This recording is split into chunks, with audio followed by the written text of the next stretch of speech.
Hey all, Pixel here, Probable Garage, and we're off to buy another Accord.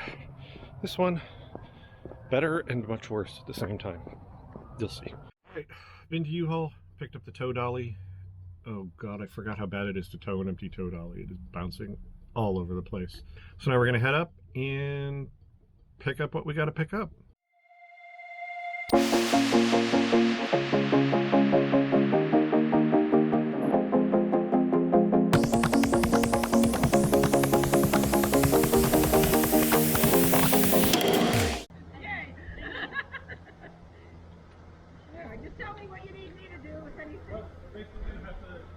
Push it up so it's lined up with that, and then see if we can shove it up on there. If we can't, So, what do you think? Do you think it should do like a little bit? Not much.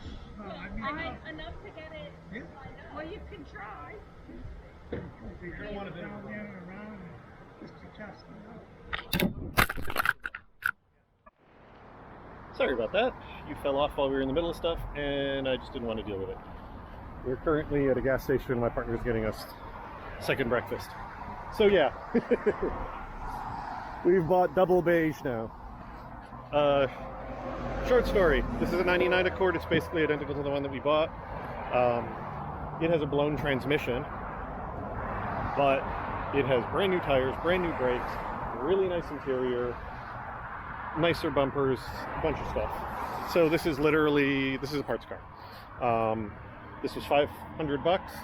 A brand new set of tires for our car was 700 something. That included an alignment, so not a huge savings, but yeah. Mechanically, it was well maintained until the transmission blew up. Yeah. Not that ours is bad, but this one doesn't have the sun damage the other one did.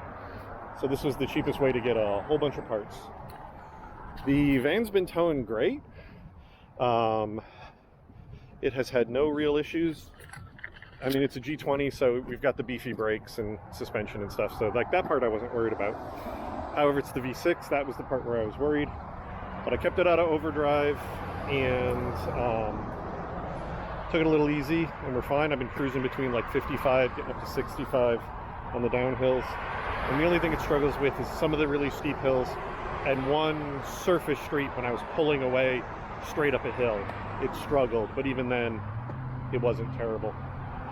So yeah, we got to get this home, unloaded, put the trailer back, and then I think we're going to literally just start ripping stuff apart, swapping stuff over, because I want to not have this hang around. So I'll pick it up the next time we're doing something.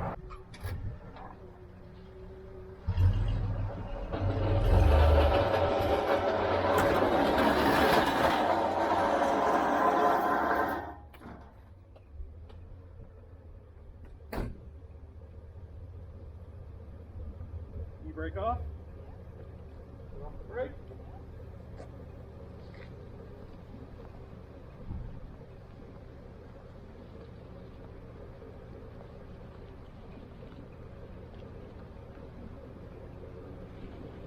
Start straightening out.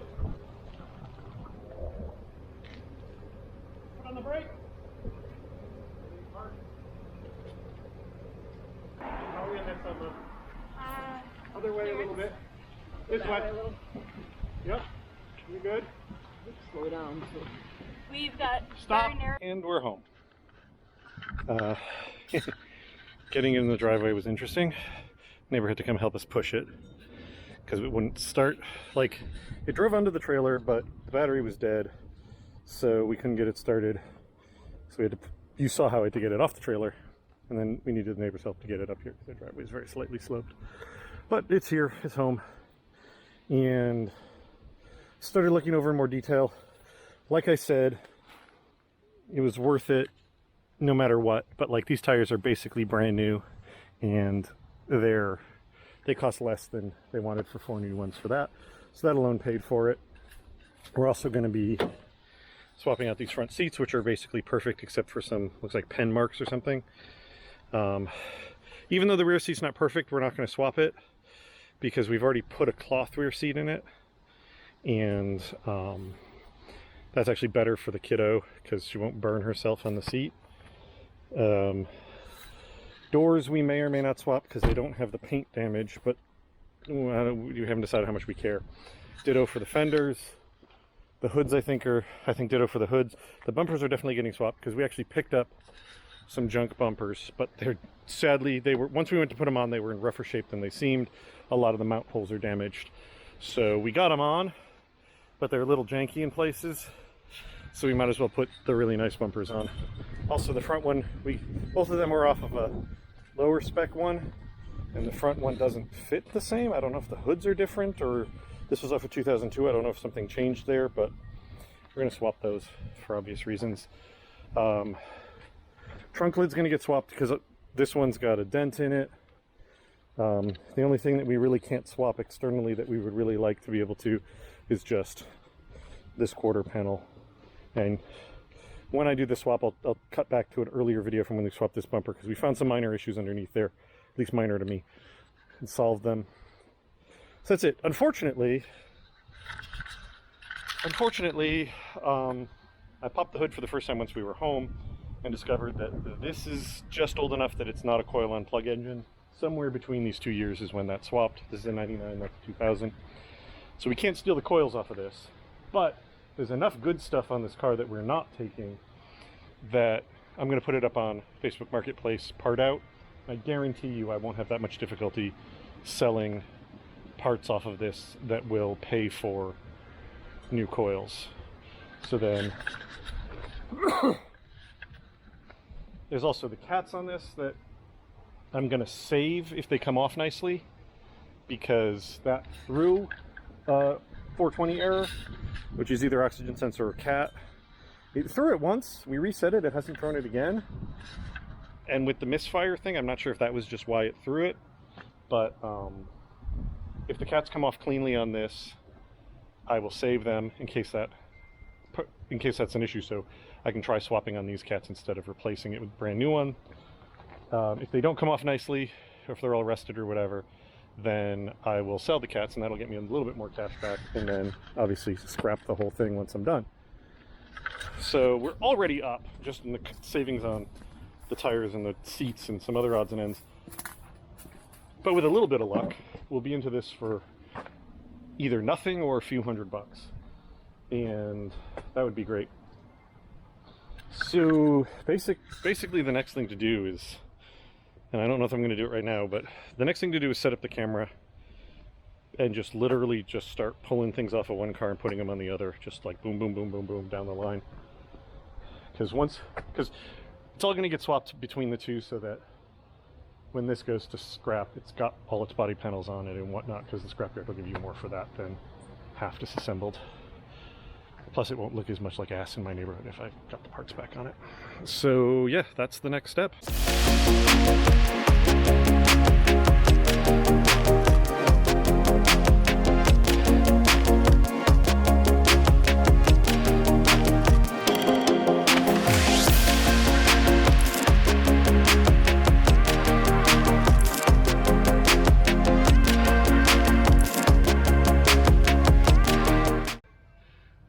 Alright, so in an attempt to fully buffalo this parts car, we got the first additional thing we're doing, which is the rear brakes were done on this, I believe 2 years ago. The rotor's basically brand new aside from the surface rust from sitting, the caliper's new, pads are new, and if we go over to our car, you can see everything's a lot rougher. So I'm going to loosen them both here so that I don't have to take out the copper gaskets. We're going to swap the entire caliper and rotor onto the other cars, so then we have basically brand new brakes in the rear for zero money. So there's our car all reassembled. I went really quickly, took the worst of the rust off of this. So hopefully you can see how much pad is there. So I think the caliper on this side may have been sticking because the other side isn't that worn down, but so yeah. The other side didn't obviously need them, but this side desperately needed brakes, so free brake job. Unfortunately on this side, it also needs a wheel bearing. I don't know how much that's coming through on the camera, but that is a bit crunchy. So this is not a bolt-in wheel bearing, this is a press-in or retainer ringed or something like that. There's not a bolt that holds it in. So what I think I'm going to do is just swap the entire hub from the other car, assuming the wheel bearing is good on that one, and then that'll solve that problem too. All right, I just heard the time-lapse camera die. Battery must have run out. So, taking apart this side, this is the one in the other car, the wheel bearing is bad, and this one is good.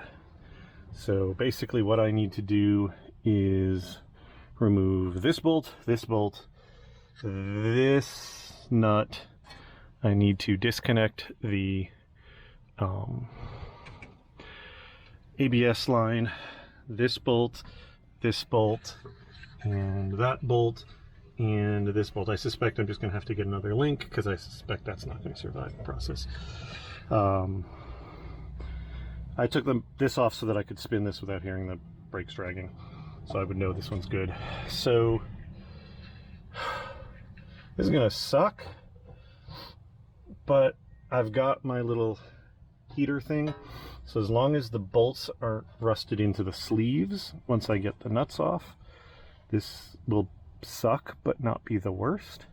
I might take some of them off the other end now that I'm looking at it, because like that looks like it's going to be easier to get out than this, because this is in the way of everything, and that looks less rusty than this does.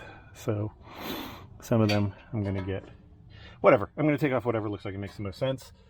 And then the entire hub is going to come off. I'm still going to pull this rotor off so that I can clean it up like I cleaned up the other one, but this will be way easier than trying to swap just the wheel bearing on the other car. So as I'm pulling this hub assembly out, you may be wondering at this point, well, why are we doing all this if the other car's, you know, objectively worse in certain ways? And it basically boils down to this car is in good overall condition, except it needs a transmission. That car, the transmission's been serviced recently, and I think it was serviced recently, and it was rebuilt, I think, 50,000 miles ago, and it works fine. And swapping, even as much as we are swapping, is way less work. Sorry, I'm fighting with the connector. Swapping even everything that we're swapping is way less work than swapping a transmission. Front-wheel drive cars suck for changing transmission. Ian, partner's taking one of the other, fighting with one of the other tires. The odds of breaking something important or having some other big problem is way higher with that than it is with changing all this stuff over. So that's why we're doing what we're doing. Plus that car's already been registered, so we would have to pay the registration fees and the taxes all over again if we registered this car. So if I had the two of them sitting here without that one being registered, that might be a slightly harder ask, you know, to decide, because that's a couple $100 right there that we wouldn't have to double spend. But as it sits right now, this is the more financially sensible way to do it. So that's why we're doing this. And then this car is going to probably get just sold directly to scrap. And there we go. Old one, good one. This is a confusing disaster when it's out, because there's different pressures on all these things, pushing everything in various directions. Overall, they came out pretty good. This bolt on the other one gave me trouble, but that's only because there was enough rust on this nut that I did not realize it was attached to the arm. I thought it was free floating like some of the other nuts were. So I actually like beat the hell out of this trying to get it off, and then used the inductive heater to heat this up to the point where the bushing that was in here was smoking, and then literally broke this nut off the weld on the other one to get it off. Whereas I realized on this one, because I could see the marks from where it's pressed in place, I just put the tool on the other side and took the bolt out. But, oh, the other thing is I was afraid I was going to ruin this. I didn't have to. It's bolted to a bracket, so I could just remove the bracket. So all of this just needs to go back together now with the good one, which is going to be a bit challenging just to get everything, you know, how do I hold this one down long enough to get this one in? And that's just, it's going to be challenging. It's not going to be hard. It's just going to be a challenging thing to do. So that's basically my next step, is to put this all back together. And then of course I have to put this one in that car to make that car movable. But yeah, that was way easier than trying to replace the wheel bearing, because I don't even know how it's some sort of press-in thing that I don't even understand. So literally, like, the ways you would usually press it don't even seem to be visible. So I'm glad I had another one. So yeah, I think I'm gonna try and get this corner back together, and I think I'm done for the day, because we actually are going to play tonight, so I need to get cleaned up in time for that. There we go, it's on. If you ever find yourself having to do this one has to go in first, because it's got a stud sticking out of it that you can't possibly feed in when anything else is attached. And then kind of these two down here, this one here, but this one you're just going to get the bolt through. Don't worry about the bracket on the other side. Then this one you're going to have to jack the whole thing up to get that one in. And don't tighten anything until you've got it jacked up like that, because you want it up in the position where it's taking weight before you tighten down any of these bushings, or you're going to mess them all up. This bracket here, once you've got it up enough to get this one in, this bracket, put this bolt in here first to get the bracket positioned properly, and then bring this bolt in from this side into it, because otherwise if this bracket's cockeyed at all, it's going to want to strip out that bracket. I just had that problem. It really wanted to cross thread. But everything is back in as far as the assembly itself. It's still up on the jack. So at this point I need to reconnect the ABS sensor and reinstall it. I need to put the cotter pin in this castle nut. I need to reattach the e-brake cable to that, and then it's basically back to doing the brake job stuff that was what I was here the first time around. And then once I get the brakes done, I have to still take this rotor off and clean it up and put some anti-seize on the other side of it. But once I get the brake stuff done, then I can put the wheel on, and then the wheel swap onto this car will be done. I still have to do this exact same job on that car, but this car will be back to drivable state. So that's the most important part. And there we go. Back together, effectively new back brakes. Everything that is a bastard to get apart has now got a coat of anti-seize on it.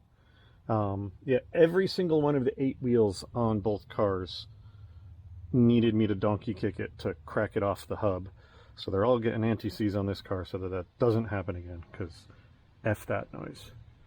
But yeah, everything's hooked up. This is all back in. This is all back in. It's nice and dry. So this basically just needs my partner to come out here real quick, and we're going to give it a quick bleed. The other side we didn't get any air, but I just want to do it on this side too to be sure. And then tire can go on, and this can be done. So not as much done as we'd want because of this big surprise with the hub, but also being able to upgrade the back brakes. Nice little upgrade there. Thought I might do it, then I wasn't sure I was going to do it, and then once I got a closer look at it, it was like, yeah, definitely going to do this. So cool. Basically free back brakes, free hub repair, and that would have fucked me, you know, a couple hundred miles down the road. That would have needed total replacement, so being able to do it now is great. We got the seats out of the other car. We're going to be putting seat heaters in it, so they haven't gone into this one yet. But, you know, new tires on this. Oh yeah, these tires are 2 2022s and 2 2023s year-wise on the date code. This set that was on this car, first off, wrong size. They were 205/60 15s, which means they're just a little bit shorter. But one 2017 tire, one 2019 tire, one 2013 tire, and one 2009 tire. So yeah, I don't even know how you managed to do that, because 3 of them were the same and one was different, and I think the different one was the newest one, if I remember correctly. But how you even managed to put 3 tires from the same brand from totally different years on, unless you're replacing them one at a time, which makes no sense, and then how the newest one is different and bald, I don't know. This is definitely going to need an alignment because of that, because I don't trust this front end to be straight at all. So when I take it in to be inspected, I'm also going to have them check the alignment. The front brakes weren't worth swapping because they were about the same on both vehicles, and the rotors on the front of this were rusty, on the other car were rusty, so even if there's a micron more pad, the rusty rotors wouldn't make it worth it. They're not vibrating, so they're fine. We're hanging on to this past when this one goes to inspection, just in case like they tell us, oh, the low control arm in the front is bad or something. We might be able to pull it out of the other car. So it's the next day, and my partner's away doing teardown for the play that she was working on. So it's just me today for the moment. So I've been doing little stuff. I finished up putting that other side back together, so both cars now roll and more or less drive. So I've been doing little stuff because the next thing is swapping door panels and fenders and bumpers and stuff like that, so it's mostly two people jobs. I swapped the lock cylinders between the two trunk lids. The spare tire in this one was nicer, so I snagged it. Also, that's the other spare. Also, there's some water under there that is stanky. But in this car, when I went to go put the spare in, the twirly thing was broken off and rusted in, so I cut it out and I welded a nut there so that I can use the hold down from the other car in here. There's a little bit of surface rust. Most of it's just that like water stood in here for a little bit, so this is going to get a quick vacuum out, and then I don't think I'm going to spray it with paint. I think I'm just going to spray some like fluid film or something in here to just get the surface watertight, and then I'll throw that spare in here. So yeah, it's like that's kind of what I'm up for today until she gets back. So I did notice something on our car. This is not the correct mirror. It should have painted mirrors on both sides. It doesn't. This fender and this hood have obviously been repainted, so clearly it had some sort of minor crash on this side, because the bumper wasn't repainted. It had a crack here. This is not that bumper. This is the bumper we got from the junkyard that turned out to kind of be shit.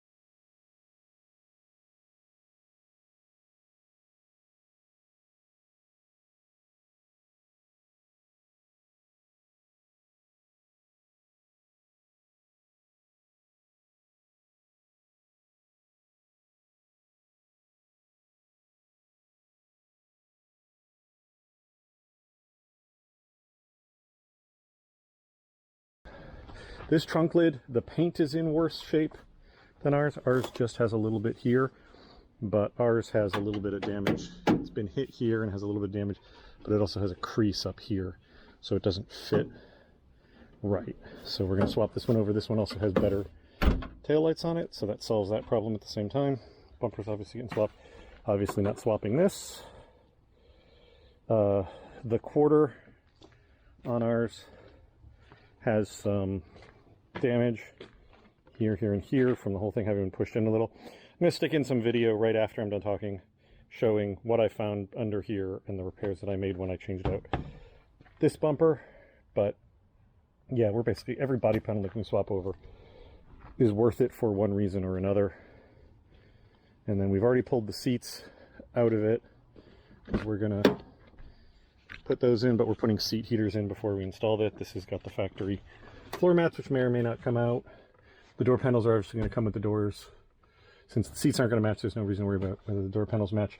We're not using this seat, even though it's nicer than the one that was in our car, because we already replaced the rear with a cloth one, and that's better for the kiddo so she doesn't burn her legs on the leather.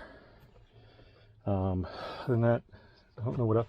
We're probably, like everything else, oh, the headliner in this isn't sagging in the back like ours is, but I don't know if I can get this headliner out, because I think they go in through the windshield opening. So I'm going to tear this car apart and see whether the headliner will come down and out, because if I wreck this one, who cares, before I tear that car apart. But if I can get this one out intact and nice, then I'm going to take that out of that car.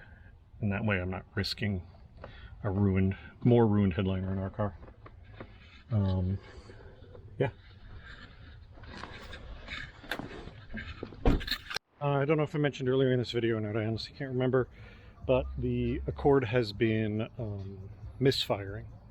We've been getting some general misfire codes that don't specify cylinders, and we've been getting random cylinder misfire codes, different ones, like when we reset it and it starts misfiring again, because it doesn't misfire all the time, it randomly will do it and stop. The specific cylinders change.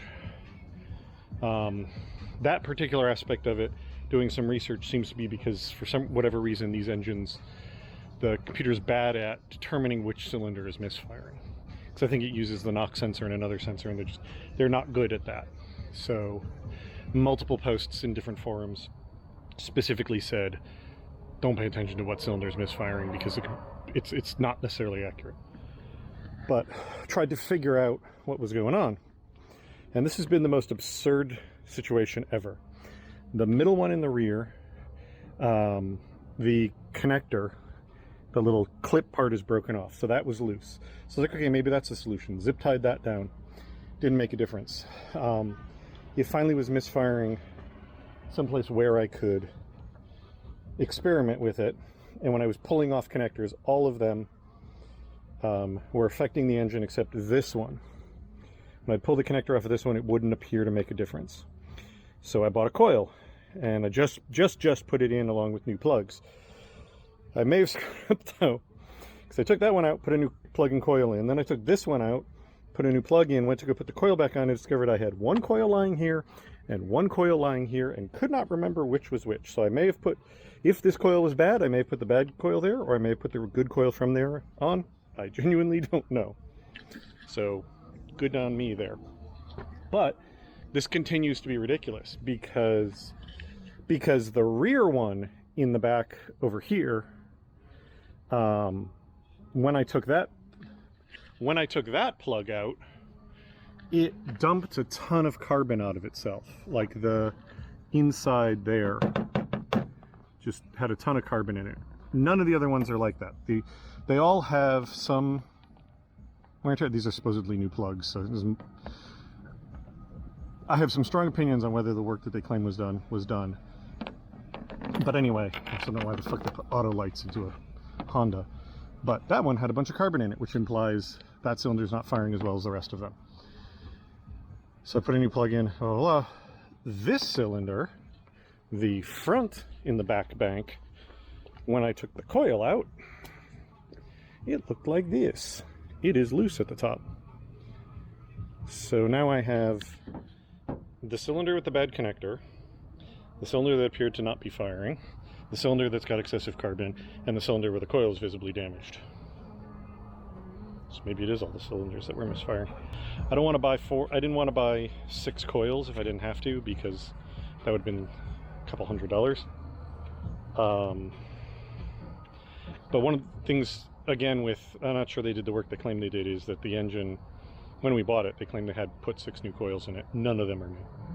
They're all some degree of old, and there's 2 different styles. There's 2 of one style, like Hitachi coil, that are very beat up, that are probably original, or out of another engine, but are not new. And 4 of another style that are also clearly not new.